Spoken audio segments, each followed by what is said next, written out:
It's about 6:45 in the morning and it's the first cold, frosty morning of the year. As you can see, my car is totally iced up, and what I want to do is I want to see how long it takes to defrost the car. I'm not going to use a scraper or anything like that. I'm just going to try using the HVAC system on the car in order to defrost it. We'll see how that goes. First of all, I'm just going to put the car on into full ready mode so the high voltage battery is on. I've heard that if you don't do that, let's just see how this is going, that if you don't do that, you can actually drain your 12 volt battery. So what I've done on the HVAC system, I've put on the demist. I'm going to turn the temperature right up all the way. I'm also going to turn the blower on to maximum. It's going to get a bit noisy in here. And all I'm going to do, I'll just turn it down for a second, all I'm going to do is I'm going to see how long it takes for the car to defrost. So let's go.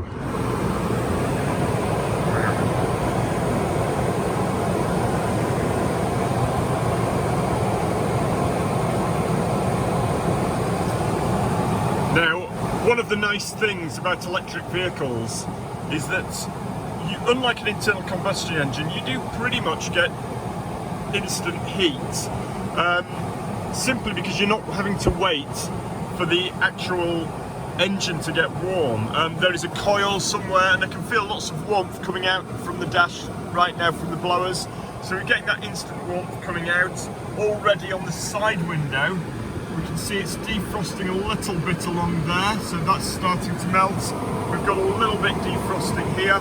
I'd be waiting a couple more minutes in a normal car for that to happen. It's defrosting at the side. Of course, the back window, which is just normal electric elements, is defrosting. Yeah, so it's starting to do its stuff. Let me just try and scrape the window using the wipers a little bit. So far, about 1 minute after starting it, it's defrosting.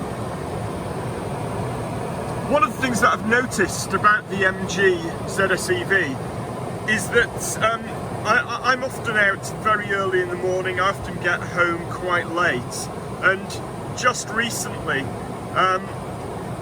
when I've been going into work, when I've been coming back, there has been a lot of condensation in the car. There seems to be a lot more than I've had in previous cars, and I've heard a number of people talk about this issue. Just the amount of condensation that you get building up. It seems to be a typical problem. I don't think it's just down to perception. I think the car really does seem to have more condensation than most of the cars, and I'm not sure why. I do run the air conditioning all the time because, as you might know, the air conditioning not only, wow, fantastic, not only does the air conditioning cool the car down, which seems a bit ironic if you're trying to demist it, but it also actually removes moisture as well, so it should stop the car misting up anywhere near as much. And I've certainly noticed in old cars, when I run the air conditioning to demist as opposed to when I don't, it does make a huge difference. In the MG, the condensation I've been getting has taken a little while to shift. I've had to sit there for a couple of minutes and I've been a bit disappointed with that.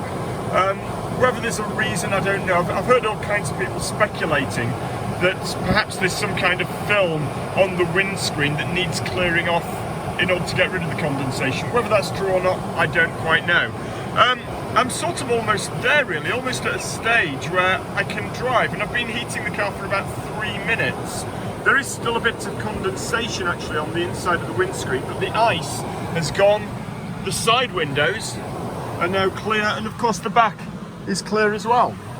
So on the whole, I'm going to turn the blower down a little bit, so hopefully you can hear me a little bit better now, but on the whole I'm pretty happy with that. This is safe to drive. It obviously needs to be run just for a little bit longer, just to keep moving condensation, to keep it away and just get rid of the last little bit of ice around the top. One thing that won't be working at the moment is the little camera that's located up here behind the mirror. Will almost certainly be fogged up, so I'm going to have issues with the camera. The automatic lights head high beam won't be working, not that I need it at the moment, and also I won't be able to use the sort of lane assist functions or anything like that. As you can see, it is a cold morning, about -1 degree Celsius, as you can see from the infotainment system. So 4 minutes and I'm good to go.